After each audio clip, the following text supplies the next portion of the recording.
The recent dismissal of a U.S. Marine over a social media post regarding the death of Charlie Kirk has brought the complex issue of personal expression within the military into sharp focus. The incident and the subsequent statement from Defense Secretary Pete Hegseth that the Pentagon is tracking military posts highlight the Department of Defense's firm stance on online conduct. This event is not an isolated one, but rather a prominent example of the growing tension between a service member's right to free speech and the strict regulations governing their behavior, both on and off duty. The military's position is that any action, including an online post, that undermines its core values, discipline, or public trust will not be tolerated. Summary and analysis of the event. A Marine Corps recruiter was fired after allegedly posting content that appeared to celebrate the assassination of Charlie Kirk, a prominent conservative activist. This action, captured in screenshots circulating online, prompted swift and decisive action from military authorities. The Marine Corps confirmed the individual's termination, citing the post as a violation of their core values. This incident is part of a larger trend where individuals, both military and civilian, have faced professional consequences for their public comments on the same event. The Pentagon's response, as articulated by Defense Secretary Hegseth, signals a zero-tolerance policy. He stated that the Department of Defense is tracking all these very closely, and that any personnel who mock or condone the assassination of an American citizen will be dealt with immediately. This situation reveals the military's proactive approach to maintaining discipline and order in the digital age. Unlike a civilian workplace where social media policies may be less stringent, military personnel are held to a higher standard of conduct. The online world is treated as an extension of the real world, and actions taken there can have serious professional repercussions. The Pentagon's public statement about tracking posts serves as a powerful deterrent, reinforcing that service members are under constant scrutiny, and their online behavior is considered a direct reflection on the entire institution. Reasons and consequences. The primary reason for the Marines' dismissal is a violation of the Uniform Code of Military Justice, U.S.M.C, and a breach of the trust placed in military members.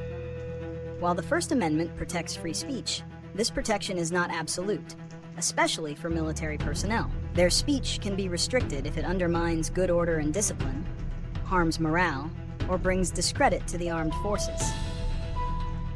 The post celebrating Kirk's death was likely seen as a clear violation of these principles, as it could be perceived as promoting violence and disrespecting the life of an American citizen. The consequences of such actions are severe. For the Marine, it resulted in the loss of his job, a potentially life-altering event. For the broader military community, it serves as a stark warning. The Pentagon's actions demonstrate that it is serious about enforcing its social media policies. This could lead to a chilling effect, where service members become more cautious about what they post online, fearing that even a seemingly innocuous comment could be misconstrued and lead to disciplinary action. It also raises concerns about the potential for political bias in enforcement, as some may question why posts related to certain political figures are subject to such intense scrutiny.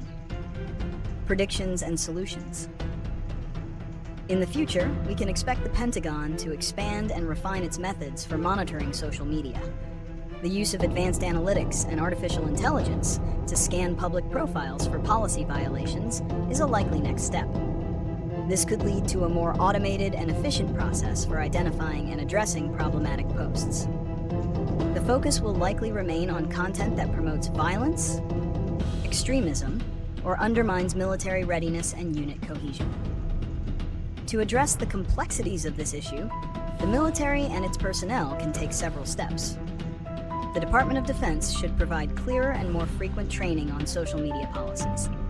These trainings should go beyond simply listing rules and instead focus on the why behind them, using real-world examples to illustrate the potential for harm. The military should also work to create clearer guidelines on what constitutes a violation, reducing the ambiguity that can lead to confusion and fear among service members. For service members, the solution lies in exercising extreme caution. They should treat every online post as if it were a public statement made in uniform. This means avoiding controversial political topics, refraining from celebrating the misfortune of others, and always upholding the values of their respective branches. When in doubt, it is best to err on the side of not posting at all. This vigilance is not about surrendering their right to free speech, but about understanding that their identity as a service member comes with a unique set of responsibilities. Ultimately, this incident underscores the critical need for a continuous dialogue about the intersection of military service, technology, and personal freedom. As the digital landscape evolves, so must the policies and practices that govern those who serve our country.